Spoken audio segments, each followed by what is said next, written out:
Bien-aimés dans le Seigneur, c'est avec un cœur rempli d'allégresse que je vous adresse cet enseignement de vérité et de lumière.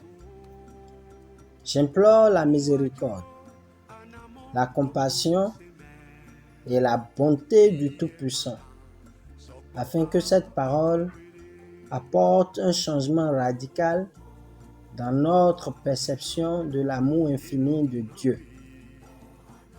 Que sa grâce nous suffit. Amen. La vie du chrétien n'est pas toute rose. Elle n'est pas faite de routes bitumées, bien codées et bien tracées. En exemple, regardons de loin le parcours missionnaire de notre Rédempteur, le Seigneur Jésus-Christ. En effet, chacun de nous vit au quotidien avec ses problèmes, ses soucis, ses maux et ses difficultés. Nombreux sont ceux qui sont des croyants ayant une foi parfaite. La piété en partage et faisant de leur maximum pour suivre les recommandations et plaire à Dieu. Tous leurs efforts tendent à la perfection. Néanmoins, ils sont très souvent stupéfaits de se retrouver dans certaines situations au-dessus de l'entendement.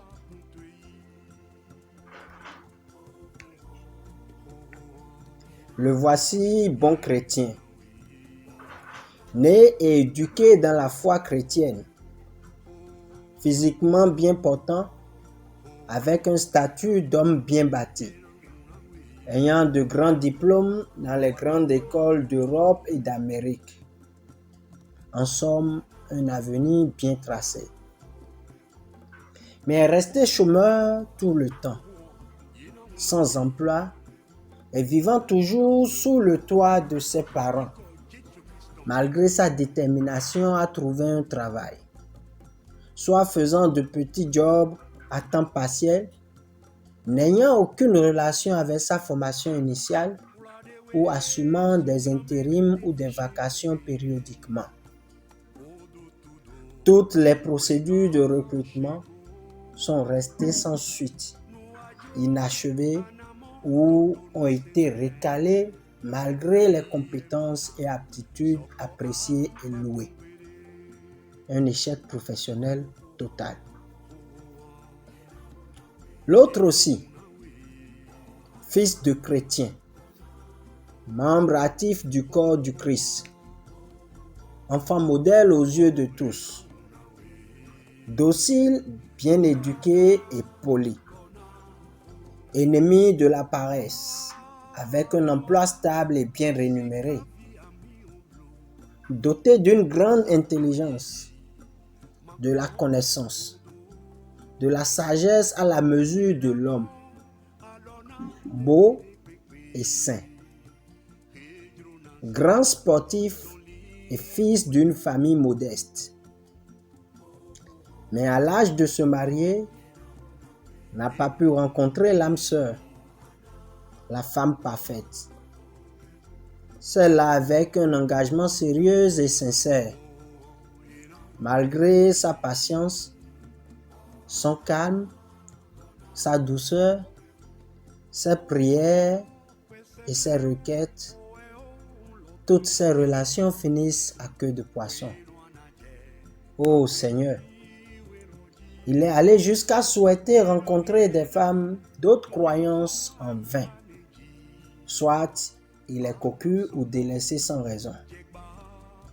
Toutes les rencontres suscitées ou arrangées par les parents et leurs amis visant à le mettre en couple sont restées infructueuses.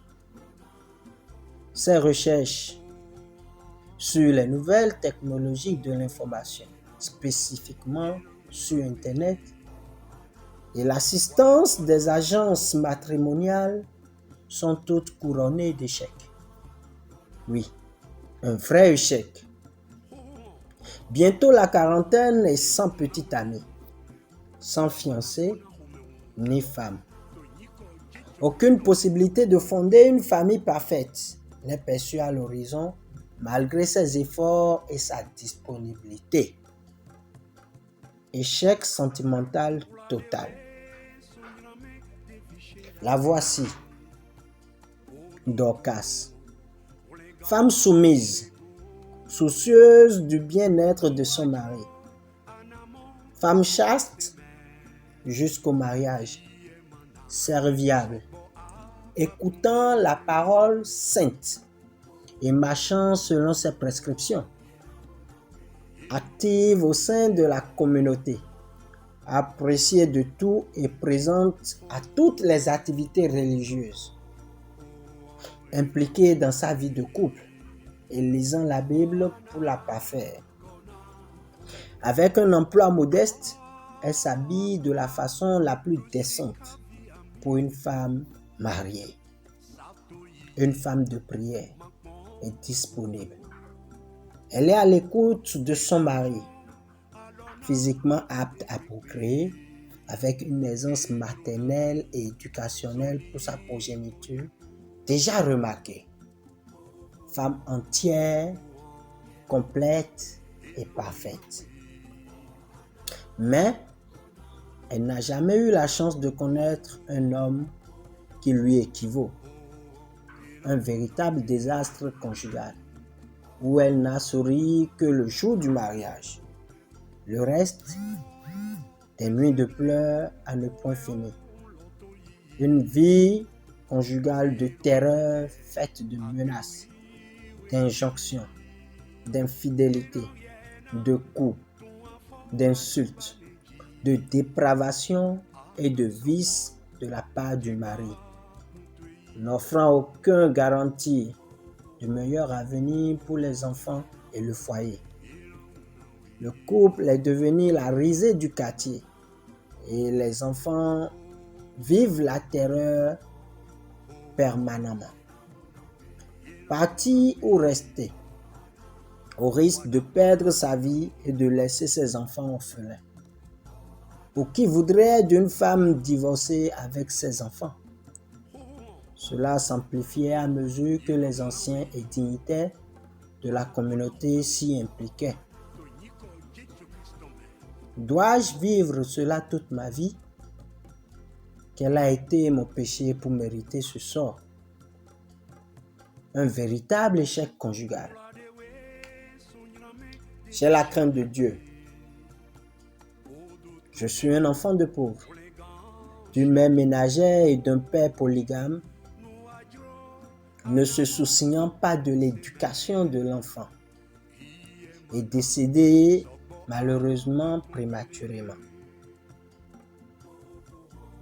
J'ai souffert avec ma mère, soucieuse de m'épargner cet avenir qu'elle a toujours vu autour d'elle depuis sa génération et qui plane sur la mienne aussi.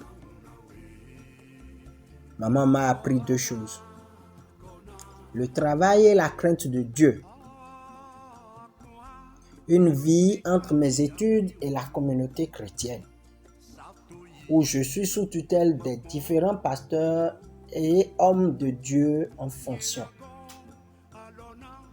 J'ai étudié et j'ai mes diplômes. À la communauté, je suis aspirant pastoral en stage pour l'ordination. J'ai rencontré une fille de ma communauté bien éduquée et ayant la crainte de Dieu. Elle est aussi très active dans la congrégation. On s'est mariés et elle est tombée enceinte. J'ai reçu mon admission au concours de recrutement d'auditeurs dans une banque de la place. Je rendais perpétuellement grâce au Seigneur pour ses bienfaits dans ma vie, par des actions de grâce, des offrandes, des témoignages et mes œuvres au sein de la communauté. Mais, le jour de ma prise de fonction pour mon premier emploi, on m'annonça la mort subite de ma maman suite à une crise cardiaque. 3 mois après, le décès de ma femme à l'accouchement de notre fils, qui lui est vivant mais très malade. Moi aussi, l'accumulation des soucis et la perte des personnes qui me sont chères m'ont abattu. Je fis une sortie de route dans un virage en venant d'une mission. J'en suis sorti vivant, mais avec des séquelles à vie. Après de multiples opérations en Afrique et en Europe, à la charge de mon employeur. La banque, à son tour, me paya mes indemnités et me remercia. Un vrai revirement de l'espérance du chrétien parfait. Un échec socio-professionnel. Femme vertueuse, fervente servante du Seigneur, respectueuse et exemplaire, un modèle pour la société et la communauté, très attentionnée des actions et paroles pouvant entacher la gloire du Dieu Tout-Puissant sur sa vie et l'amener à être une pierre d'achoppement pour une âme qui mérite d'être sauvée. Grand cadre de la fonction publique, très active et indispensable dans son service et aimée de tous. Serviable, sociable et très sérieuse et disciplinée. Femme d'initiative dans la communauté. Au four et au moulin et ne restant derrière aucune rencontre ni activité. Très discrète dans ses actions philanthropiques. Juste pour être vue que par le Seigneur. Libérale et aimant les petits-enfants. Mais, vivant 12 bonnes années de mariage sans enfant. Malgré les prières personnelles ou communautaires. La rencontre des hommes de Dieu détenant des dons dans les domaines liés à de pareilles situations. Aucun résultat. Avec des attentes et espérances sans fin.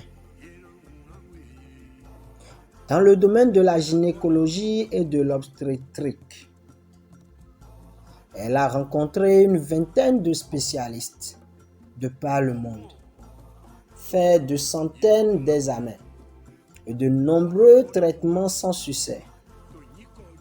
Désespérée, elle vit une amertume permanente qui se lit dans ses regards. Elle se pose 1001 questions. Est-ce son sort? Regardant dans sa famille paternelle ou maternelle, elle ne voit personne qui ait connu un pareil problème. Aucun diagnostic n'a pu la situer. Les thérapeutes, les phytothérapeutes n'ont pu rien faire. Son mari patient et très amoureux de sa femme observe et prie. Mais jusqu'à quand? Il vient de passer la quarantaine et sa femme a un utérus sec et vide. Elle n'a aucune possibilité de concevoir. Même l'insémination n'aurait pas réussi. Ils ont tout essayé. Ils ont tout. Une entreprise, un bon travail, de belles maisons, de grandes et grosses voitures, des employés, des serviteurs et aides, respectés et estimés de tous, mais pas un enfant. Un échec en matière de conception. Vous êtes des parents ayant des enfants à charge issu de votre mariage devant Dieu et devant les hommes, pour le meilleur et pour le pire. Amoureux réciproquement et très attachés l'un à l'autre. Fervents amis du Seigneur et éduqués dans la foi chrétienne, avec la Bible comme repère pour ce passage terrestre. Deux beaux garçons et une jolie fille née dans la communauté et présentée au Seigneur pour la circoncision selon le rite biblique et la doctrine chrétienne. Circonstance de joie partagée et d'espérance nourrie. Suivis et bien éduqués dans leur croissance, fréquentant les meilleurs et pieux centres de pédagogie, dans l'espoir de les garder dans le droit chemin, dans ce monde de plus en plus imparfait, leur évitant les mauvais programmes télé, les jeux dangereux et les mauvaises fréquentations d'amis ou de voisins, faisant tout pour les voir grandir dans la paix et la joie du Seigneur Jésus-Christ. Mais enfin,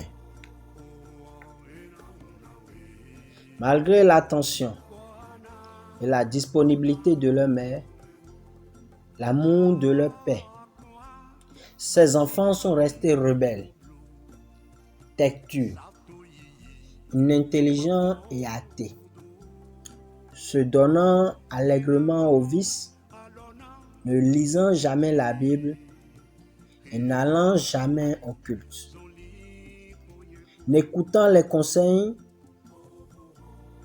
des parents et ignorant totalement les orientations parentales pour leur avenir. Amis de l'alcool et des sorties nocturnes, fumant et prenant toutes sortes de drogues, impliqués dans des affaires dangereuses, se pavanant et se prostituant sans exception, ni pour la fille ou les deux garçons, avec des records en matière d'échecs scolaires, le vol et le mensonge faisant leur quotidien à tour de rôle, devenus des calamités du quartier et de la communauté et faisant pleurer leurs parents qui auraient souhaité ne pas les avoir comme enfants, s'ils pouvaient entrevoir ce qu'ils seraient devenus aujourd'hui, et qui se posent de nombreuses questions et soumettant la situation de leur enfant aux hommes de Dieu et aux psychologues, et personne ressource pouvant influencer positivement les enfants. Un véritable échec éducationnel pour ses parents. Bien-aimés en Jésus-Christ, nombreuses sont ces situations dans lesquelles nous nous sentons enlisés. L'échec dans la Bible, c'est le rejet de la grâce que Dieu veut nous faire en Christ. C'est tout d'abord essayer de se sauver par ses propres moyens, en croyant qu'avoir une belle maison, un beau jardin, un beau mari avec un chien, de belles idées, un bon job ou je ne sais quoi, suffit à nous faire vivre. Si nous comptons sur Dieu, si nous recevons le pardon et la vie qu'il nous donne en Christ, nous ne pouvons pas être en échec. Nous avançons simplement vers notre avenir. Ce qui nous paraît être des échecs, des déceptions, ne sont que des épreuves à traverser dans la confiance, la fidélité et l'espérance, selon ce qui est dit dans le livre d'Hébreux, en son chapitre 12. Nous vous rappelons que tous les personnages bibliques ont connu l'échec, sauf le Seigneur Jésus-Christ. 3 questions devraient nous revenir chaque fois face à une situation d'échec. Pourquoi moi? Selon le cas de Job. Suis-je sous le coup de ma désobéissance? Selon le cas du roi Salomon.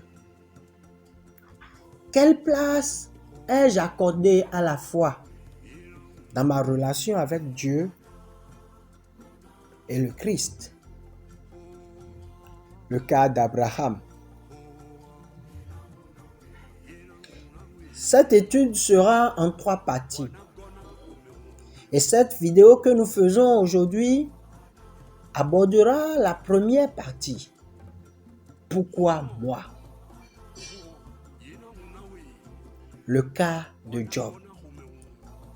Nous allons nous appuyer spécifiquement sur ce personnage biblique. Mais aussi dans notre exposé, nous soulignerons d'autres personnages bibliques qui se sont posés aussi à un moment donné cette même question. La Bible nous dit, dans l'épître de Paul aux Romains en son chapitre 3 au 10e verset, il n'y a point de juste, pas même un seul. Néanmoins, la question « Pourquoi moi ?» nous revient en mémoire quand nous nous retrouvons dans certaines situations en face desquelles nos prières, nos jeûnes, nos intercessions ou les intercessions, nos attitudes, nos œuvres et notre vie en Jésus-Christ n'ont pu changer. Désarmés et désespérés, nous devenons la risée des hommes. Fortifiés, édifiés et rassurés, nous devenons un parfum de bonne odeur pour le Seigneur. Parfois, il semble qu'à la lecture de la Bible, nous découvrons un Dieu particulièrement exigeant.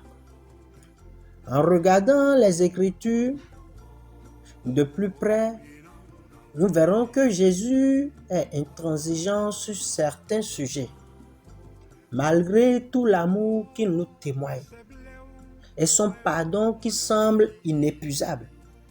Dieu ne cède pas à nos caprices. Il y a un mode de vie qui nous impose et nous ne pouvons y échapper. La Bible nous dit, dans l'Évangile selon Matthieu, en son chapitre 16 au verset 24. Alors Jésus dit à ses disciples, « Si quelqu'un veut venir avec moi, qu'il renonce à lui-même, qu'il se charge de sa croix et qu'il me suive. » Après le renoncement, porter sa croix est une obligation pour quiconque veut suivre le Seigneur. Il n'y a pas d'autre alternative. Nous devons nous charger de notre croix pour marcher à la suite de notre Dieu. On ne peut pas brûler les étapes. Il faut au préalable renoncer à soi-même, ce qui signifie perdre des droits sur sa personne. On associe généralement la croix à la souffrance ou à l'échec. Et c'est bien vrai. Dans le langage courant, on entend les gens parler de la croix qu'ils portent en faisant mention de leur souffrance ou de leur échec. Cependant, je suis au regret de vous dire que toute souffrance n'est pas une croix ou un échec. Ce n'est pas parce que l'on souffre que cela indique forcément que l'on porte la croix.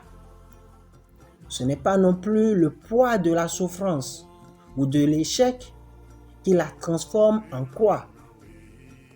Au fait, pour bien saisir le sens de la croix liée à l'échec ou à la souffrance, il faudrait revenir à notre texte de Matthieu.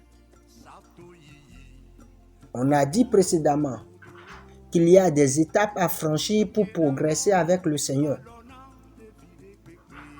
Celui qui renonce à ses ambitions personnelles, à sa réputation, sera soumis à des difficultés et des souffrances. C'est ça la croix qu'il doit porter. Porter sa croix, ce qui équivaut à connaître des échecs, c'est accepter de souffrir pour la cause de l'évangile et de sa foi. L'évangile de Matthieu, en son chapitre 5, au verset 10, nous dit « Heureux ceux qui sont persécutés pour la justice, car le royaume des cieux est à eux. » Le diable a en horreur toute personne qui s'efforce à vivre selon le Seigneur. Connaître l'échec implique l'acceptation des souffrances qui résultent de notre choix. C'est une épreuve.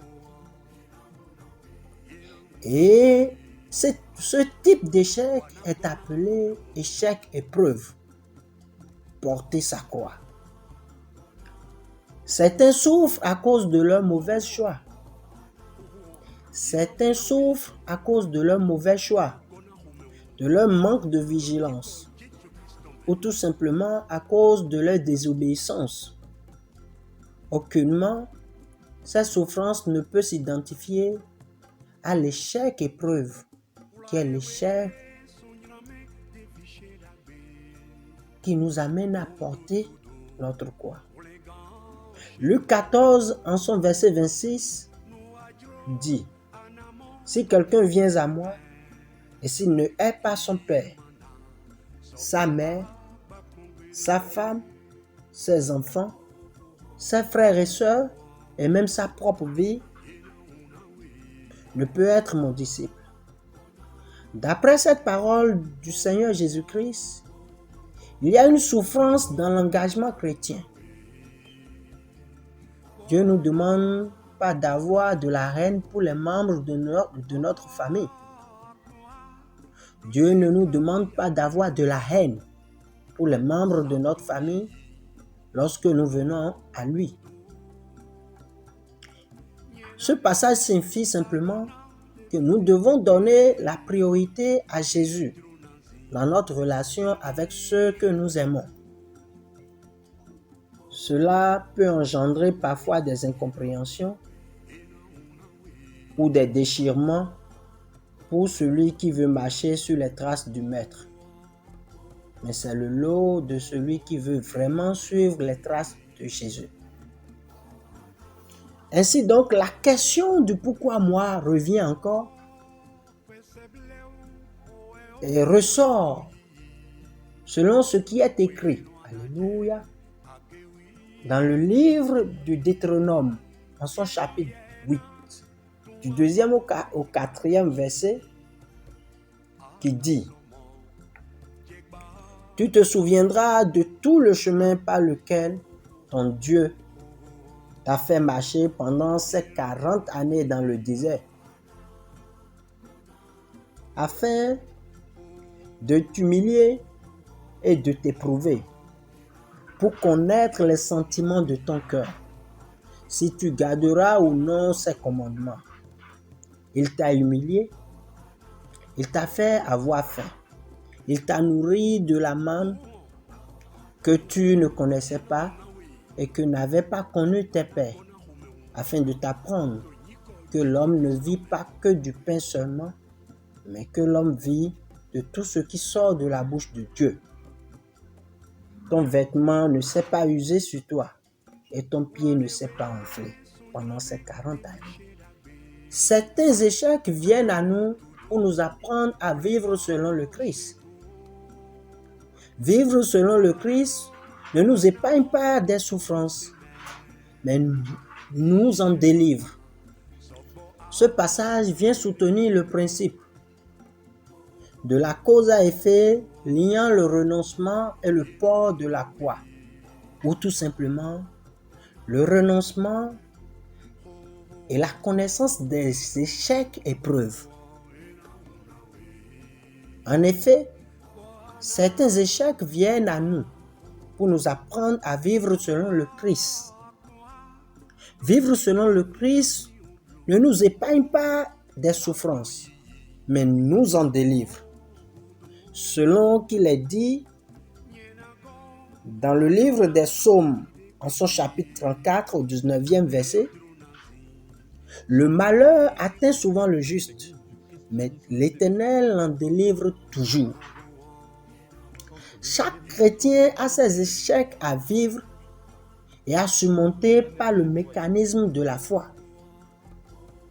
L'objectif de Dieu, c'est de rendre le chrétien noble et sincère dans son engagement et apte à vivre selon l'esprit et non la chair. Le verset 2 nous rappelle que les épreuves du chrétien sont limitées dans le temps et dans l'espace. Le verset 3 nous situe sur le type d'épreuve que connaît le juste. L'échec matériel et physique, mais pas la mort. Dieu confirme qu'il ressortira prodigieusement de ces difficultés dans des circonstances de rehaussement sans pareil. Le verset 4 nous dit que tout lui sera rétabli et enrichi. Ainsi, tout chrétien vit sa traversée du désert et connaît sa terre de Canaan, au moins une fois dans sa vie ou de façon répétitive dans le même domaine ou dans différents domaines. La nuance est que Dieu le permet et des fois en est l'instigateur. En effet, la confiance de Dieu en nous lui permet de jauger les faiblesses du diable en acceptant nous mettre à l'épreuve selon qu'il est dit dans le livre de Job, en son premier chapitre au 12e verset. L'Éternel dit à Satan, « Voici tout ce qui lui appartient. Je te le livre, seulement ne porte pas la main sur lui. » Et toujours dans le livre de Job, en son chapitre 2, au 6e verset, il dit, « Voici, je te le livre, seulement épargne sa vie. » Certains échecs de notre vie sont perçus par les hommes et des fois par nous-mêmes comme l'inaptitude ou le mauvais management de notre vie conjugale, sociale et professionnelle. Un divorce suite à une vie conjugale faite de sacrifices. La perte d'un emploi prometteur. Le rejet des autres malgré tous les efforts fournis. L'échec d'un projet malgré tous les sacrifices consentis pour atteindre les objectifs. Comme Job, nous nous culpabilisons. Les murmures ne plaisent pas à Dieu, mais ce qu'il a en horreur, c'est la déviance. Courant les épreuves, le diable met plusieurs obstacles sur notre chemin et passe par des personnes qui nous sont proches ou par nous-mêmes pour rompre notre relation avec le Seigneur. Surtout quand ces épreuves passent par la perte des personnes qui nous sont chères et que nous aimons, ou la perte de notre statut social ou matériel. L'homme superficiel se déconnecte des promesses du Seigneur, comme Job dans le chapitre 31. Mais Dieu nous invite à réveiller sa mémoire et à plaider ensemble. Selon Ésaïe, en son chapitre 43 au 26e verset, nous lisons « Réveille ma mémoire, plaidons ensemble, parle toi-même pour te justifier. »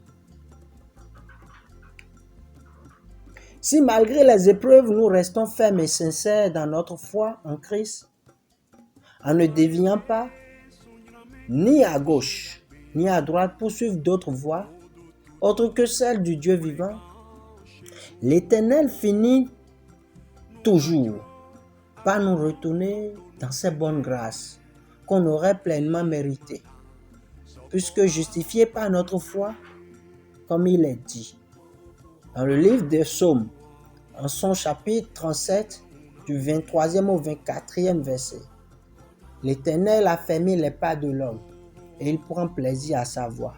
S'il tombe, il n'est pas terrassé, car l'Éternel lui prend la main. Affermi dans sa foi, Job fut récompensé dans sa proportion. Eh bien, certains échecs sont des épreuves auxquelles un chrétien qui confesse son alliance avec le Christ pourrait s'y attendre et doit, à travers la Sainte Écriture, disposer des armes indispensables pour la surmonter. La gloire de Dieu sera palpable, là où il y a des témoignages. Un enfant de Dieu sans épreuve est encore lait maternel pour ce qui est de la connaissance du Seigneur. Les échecs des enfants de Dieu peuvent être passagers, comme Anne, qui connut une stérilité sans pareille, malgré les moqueries de sa coépouse, finit par être justifiée par sa foi en concevant. Ou des échecs chroniques, comme Naomi, qui perdit toutes les personnes qu'elle aime, ainsi que ses biens matériels. Désespérée, mais ferme dans sa foi, fut restaurée par le biais de sa belle-fille qui conçut celui-là par qui la lignée du Christ vit le jour, ou successifs, comme ceux de Joseph, selon qu'il est dit dans le livre de Job. Les terreurs de Dieu se rangent en bataille contre moi. Ce Joseph qui, à cause de la jalousie, fut traité pour mort par ses frères et jeté dans un puits, fut vendu comme esclave, fut mis en prison à cause de son intégrité, mais a fini par connaître la gloire, le rehaussement et la bénédiction de Dieu à cause de sa fermeté, de son intégrité, de sa droiture en notre Seigneur. Bien-aimés dans le Seigneur, cette première partie consacrée à la question « Pourquoi moi ?», nous amène à rester plus qu'en esprit que dans la chair et faire une évaluation de ce que Dieu attend de nous face à nos échecs. Si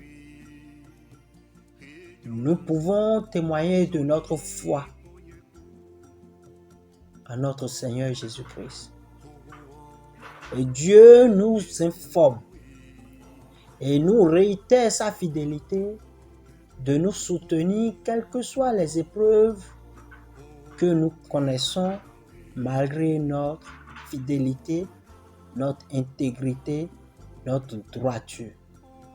Et qu'il serait toujours aux avant-gardes pour protéger d'abord notre vie et pour nous relever, nous essuyer les larmes et nous bénir.